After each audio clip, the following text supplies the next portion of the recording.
Hola! Bienvenue dans l'épisode en thérapie partagée, l'univers perturbé de moi, Liora, alias Lio, Yo-Yo, comme tu veux, qui répond à ces questionnements plus ou moins intéressants, plus ou moins intelligents, mais toujours sincères avec une touche d'audace. Tout ce que l'on aime finalement, non? Bref, la question du jour est: suis-je dans le déni? Jamais, jamais, jamais, jamais, jamais. Alors vous allez me demander le déni sur quoi? Eh bien, mes amis, telle est la question. À vrai dire, j'ai pensé à ce sujet récemment, car comme d'habitude, me voici tombée dans les méandres de TikTok. Je fais des petites vidéos d'ailleurs sur mon déni en tant qu'artiste peintre. Du coup, j'explique comment je crois être une artiste peintre vraiment incroyable, alors que, soyons réalistes, bon, c'est pas ça. Mais dans ma tête, franchement, je suis vraiment quelqu'un de créatif et une artiste peintre incroyable. Bon, enfin voilà, du coup, n'hésitez pas à aller voir la vidéo si vous le souhaitez. N'hésitez pas à me suivre sur mes divers réseaux sociaux. Allez-y les amis, allez-y. On donne de la force un petit peu pour 2024. Mais oui, c'est clair. Et enfin bref, et du coup sur TikTok, j'étais tombée aussi sur une autre vidéo d'une jeune femme qui en gros voit son petit ami aller au McDo, au drive du McDo, avec une autre femme dans sa voiture, mais sauf qu'elle était pas sûre. Et du coup, pour en être sûre, elle commence à suivre son mec. Et au bout d'un moment, elle se rend compte qu'effectivement, c'était bien lui et il était bien accompagné d'une autre demoiselle.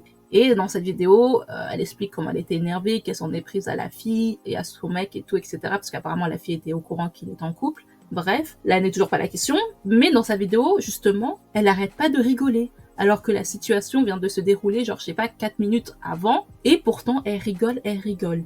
Et plusieurs personnes en commentaire ont trouvé sa réaction bizarre jusqu'à penser que c'était faux. Et du coup, moi-même, j'ai dû répondre en disant qu'elle était sous le feu de l'action et que lorsqu'elle allait forcément redescendre, bah, ça allait être tendu pour elle et qu'elle allait tout ressentir, quoi. Et je pense que comme elle était à fond, elle était dans une sorte, vous voyez, de déni en mode ouais, je rigole pour ne pas pleurer. Comme pour le moment, elle n'avait pas forcément accepté la situation, bah forcément, tu agis un peu bizarrement, tu rigoles alors que tu ne devrais pas forcément rigoler. Mais voilà, elle était dans une sorte de déni. Et du coup, je trouve que le déni, c'est vraiment quelque chose de puissant. Ça peut se manifester de diverses façons, que cela soit en lien avec des projets pro ou des situations personnelles compliquées. Et je sais que personnellement, je peux être dans un déni parfois pour certaines choses. Par exemple, me dire que là, aujourd'hui, ça va, alors que ça ne va pas du tout, mais j'essaye de me persuader et j'essaye de persuader mon cerveau que tout va bien pour après pouvoir avancer, pour que effectivement après que ça aille mieux. Mais c'est pas pour autant que sur le moment, ça va. Mais je me persuade que oui. Et du coup, je pense que le déni, c'est vraiment une chose qui peut être autant positive que négative. Vous voyez? Et du coup, après avoir fait quelques recherches, et oui, c'est reparti pour Liora l'exploratrice d'informations. Le déni est du coup un mécanisme psychologique qui peut se manifester de différentes manières et qui permet en gros à une personne d'éviter la confrontation avec une réalité qui peut être désagréable ou douloureuse. Et comme je vous le disais, il peut s'agir d'une réponse automatique à une situation qui menace la stabilité émotionnelle, psychologique de la personne. Et après ces recherches, a confirmé vraiment ce que je pensais, que le déni est une sorte de protection pour nous-mêmes en fait. Et d'ailleurs, ça me fait penser que je trouve que ce déni, par la suite, peut modifier notre manière de communiquer avec les autres, voire changer un petit peu notre nature, nos caractères. Je sais que moi, encore une fois, je suis pas la même personne. En tout cas, je n'ai pas les mêmes émotions qui influent dans mon corps que quand j'étais petite. Vous voyez? Avant, quand j'avais, je sais pas, 15 ans, voilà. Ouais, en vrai, on va dire avant mon adolescence. Mais en tout cas, il fallait y aller pour que je pleure, pour que je sois touchée par telle ou telle chose, ou telle attaque, peu importe. Mais en grandissant, je suis devenue un peu plus émotive. Oh, au point que lorsqu'une personne pleure, c'est pour vous dire à tel point que lorsqu'une personne pleure, je peux pleurer avec elle. Car entre guillemets, je ressens les émotions de cette personne. Et du coup, je prends et je pleure parce que ça me fait de la peine et tout. Et vous vous rendez compte? Alors qu'avant, c'est que nenni en fait, je tiens à vous dire. Vraiment pas. Et du coup, est-ce que ce changement a lieu car c'est la vie et forcément on évolue et nous sommes pas pareils que lorsque nous étions petits. Donc est-ce que ce sont les hormones de l'adolescence qui chamboulent tout? C'est une possibilité forcément, mais peut-être que j'étais un peu dans un déni sur quelque chose et du coup j'étais peut-être plus fermée aux émotions, que cela soit les miennes ou celles des autres. C'est une possibilité. Ou c'est aujourd'hui que je suis dans un déni de mes émotions et qu'en vrai, tellement que je suis dans un déni, mes émotions affluent dans tous les sens en fait, tout simplement. En vrai, qui sait? Du coup, après plusieurs recherches, comme je vous le disais, j'ai pu noter au moins 5 éléments qui peuvent expliquer le déni. Le premier étant, comme je vous le disais, la protection émotionnelle. Donc le déni peut servir de mécanisme de défense pour protéger la personne contre des émotions trop difficiles à gérer, comme la peur, la tristesse, même la honte. Et en refusant en gros cette réalité, la personne peut temporairement éviter ses émotions. Et je pense que beaucoup de personnes font cela, en tout cas utilisent le déni pour ça dans la vie de tous les jours, pour pouvoir avancer et continuer, comme on dirait, de vivre. Voilà, tout simplement.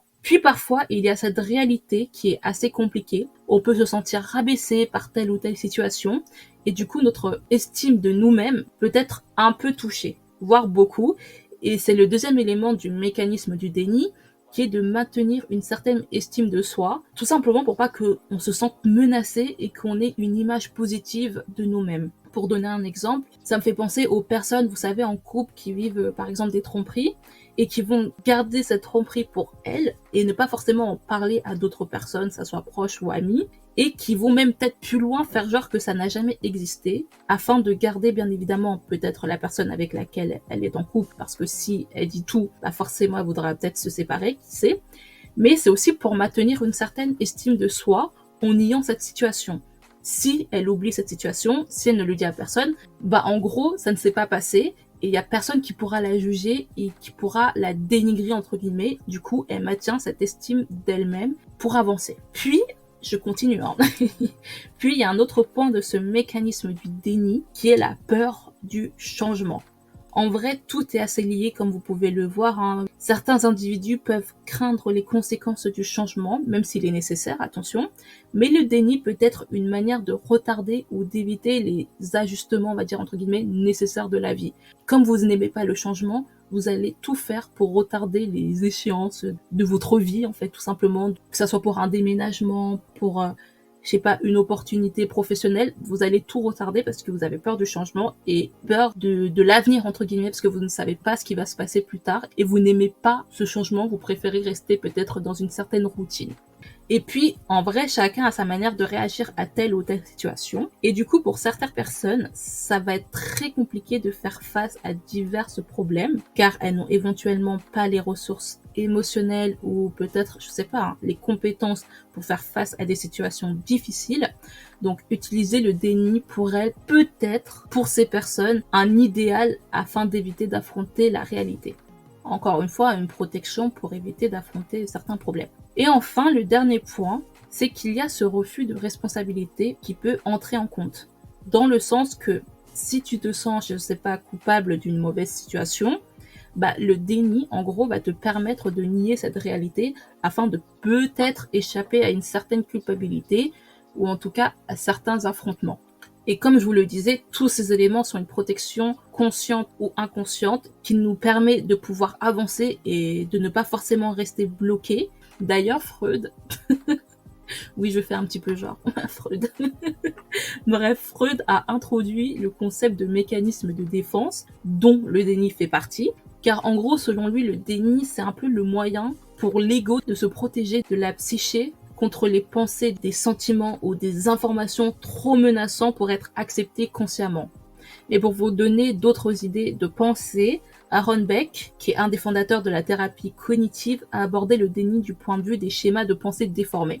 Il a développé la théorie des schémas cognitifs qui dit que le déni peut résulter de distorsions cognitives, donc c'est-à-dire de schémas de pensée exagérés ou irrationnels, où du coup les individus filtrent ou déforment ou encore généralisent l'information de manière à maintenir des croyances irrationnelles.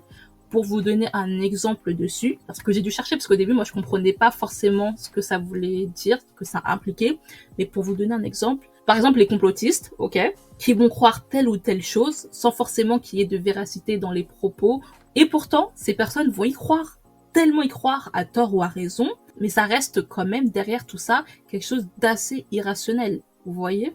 J'espère que vous avez compris un petit peu avec l'exemple. Je continue pour la deuxième pensée qui est assez simple en vrai, qui vient de Elisabeth Kubler-Ross, qui est connue pour son travail sur le stade du deuil, et elle aborde cette question du déni dans ce stade, car selon elle, le déni est souvent la première réaction face à une perte ou à une grave maladie. Encore une fois, ces exemples de pensées que je vous ai cités, ça reste encore dans ce côté de protection de soi, que ça soit pour quelque chose de irrationnel, pour le stade du deuil. Donc on utilise le déni pour nous protéger de nous-mêmes ou même des personnes extérieures, ou même on peut utiliser le déni pour notre héritage. Et quand je parle d'héritage, je parle des enfants, des générations d'après. Peut-être qu'on va être dans le déni, on va leur transmettre des choses qui sont peut-être pas forcément vraies ou des comportements qui sont pas forcément bons, mais on va leur dire que c'est la norme, en tout cas dans cette famille, et on va espérer que cette chose, ce comportement, cette situation va se répéter, même si c'est pas forcément quelque chose de rationnel, mais on va espérer que grâce à nous, je sais pas, peut-être que des générations vont suivre nos schémas de pensée, nos schémas de comportement ou d'agissement face à telle ou telle situation. Je sais pas si c'était très clair, mais voilà, c'est quelque chose de hyper intéressant, je trouve. Je sais pas si vous êtes d'accord avec moi, mais je trouve ça hyper intéressant de connaître le pourquoi du comment une personne peut réagir dans telle ou telle situation. Pourquoi cette personne va utiliser le déni comme une sorte de protection, comme une forme d'avancement dans sa vie. Enfin, pour terminer un peu le sujet, on utilise du coup le déni comme quelque chose de positif, ok, mais ça peut être négatif, c'est logique, dans le sens que ça peut avoir un impact sur notre évolution personnelle, car on peut par exemple manquer des opportunités, le déni peut maintenir dans une sorte de schéma qui nous empêche d'évoluer et de s'épanouir dans tel ou tel projet, et le déni peut également être un problème relationnel, puisqu'on peut freiner, voire éviter certaines communications, et ça peut en découler peut-être de la frustration ou créer des non-dits, voire plus. Vous voyez ce que je veux dire ? Et puis, comme évoqué depuis le début sur le côté émotionnel, c'est pas forcément idéal puisqu'on pourra accumuler du stress parce qu'on va laisser de côté nos émotions, mais elles seront toujours là. C'est pas parce qu'on fait genre qu'elles sont pas là qu'elles ne sont pas. Et du coup, ça peut même amener à une sorte de dépression émotionnelle et même parfois sans savoir comment y remédier, car le déni est tellement fort et nous empêche de voir où est le problème de base, et du coup, on reste bloqué, vous voyez. Et puis, vous savez, si on accumule trop de mauvaises choses, surtout le stress, on peut déclencher certaines maladies, donc il faut vraiment faire attention. Bref, la réponse à la question « suis-je dans le déni ?» Je dirais oui et non. Oui, mais quand même non. Je pense que nous sommes tous dans le déni pour des choses plus ou moins graves, plus ou moins différentes. Mais bon, comme je vous l'ai dit actuellement, mon plus grand déni, c'est de croire que je suis une artiste peintre. Je suis un peu dans le délulu. Et en plus, je vois beaucoup de gens dire ça. Nous sommes dans le délulu, car ils prennent ça de manière assez ironique, drôle, vous voyez. Mais blague à part, il est important de reconnaître que le déni peut être un mécanisme de défense naturel et temporaire dans certaines situations difficiles. Car c'est comme ça que l'on se protège et qu'on peut avancer, comme je vous l'ai dit, dans notre vie et qu'on essaye de ne pas être bloqué par telle ou telle situation. Cependant, lorsque le déni persiste et interfère avec le fonctionnement quotidien, ce n'est pas une bonne chose. Ça peut aggraver certaines situations qui auraient pu être réglées rapidement, ça peut même isoler et pire déclencher des maladies. Donc à ce moment-là de persistance du déni, il est peut-être utile en vrai, je tiens à vous le dire, de rechercher un soutien, vous voyez, d'un professionnel, que ça soit un ou une psychologue, pour vous aider à comprendre et à surmonter, entre guillemets, ces mécanismes de défense, ou même, je pense qu'en parler à des proches qui auront une écoute attentive et sans jugement peut aider. Mais en tout cas, faut arriver à prendre conscience de notre déni et voir si, au vu de la situation, il est plutôt positif ou négatif dans notre vie. Mais bon, comme je vous le dis régulièrement, dans la vie, il y a un juste milieu à tout. Alors prenez soin de vous et je vous dis à la semaine prochaine. Bisous.